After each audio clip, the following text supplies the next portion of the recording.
Hi guys, வணக்கம். முடிஞ்ச அளவுக்கு சாப்பாடு போடுங்க. வாயில்லாத ஜீவன்களுக்கு நம்மளை நம்பி இருக்குது. அடிக்க போகாதீங்க. அது கடிக்க செய்யுதுன்றீங்க. அது எத்தனை பேரை நம்பும்? போகிற இடத்துலலாம் சீ தூன்ட்டு விரட்டுறாங்கோ, அடிக்கிறாங்கோ. அதனால் யாரையும் நம்ப மாட்டேங்குது. கொஞ்சம் பசி வெறினால கடிக்க போகுது. அந்த பசியை இல்லாமல் பண்ணிட்டா சாப்பிடுதுங்க, சைலண்ட்டாக தூங்குங்க. முடிஞ்ச அளவுக்கு ஒரு வீட்டில் ஒரு நாய்க்கு போட்டால் கூட போதுங்க. எந்த நாய்க்கும் வெறி பிடிக்காது, எந்த நாயும் பசியும் பட்டினியுமாக இருக்காது.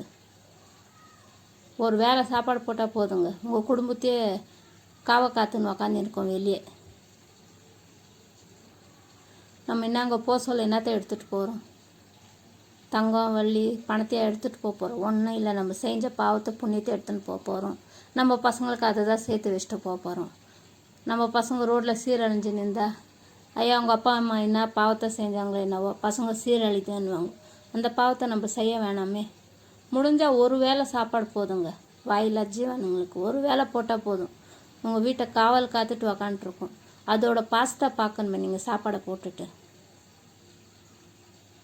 எவ்வளவோ நம்மளுக்கு அன்பு கொடுக்கும், குஷியாக இருக்கும், யாரையும் கடிக்கவே செய்யாது. நான் இத்தனை நாய்க்கு சாப்பாடு போட்டுன்னுக்குறேன், ஒருத்தர் கூட கடிச்சது கிடையாது. சாப்பிடுதுங்கோ, வெயிட் பண்ணுதுங்கோ, சாப்பிடுதுங்கோ, படுத்து நராமல் தூங்கிடுதுங்கோ. இது மட்டும் யாரையும் கடிச்சது கிடையாது. பசிக்கு தான் அது வெறி பிடிக்குது, எல்லாரையும் கடிக்க செய்யுதுங்க. தயவு செஞ்சு அடிக்காதீங்கோ.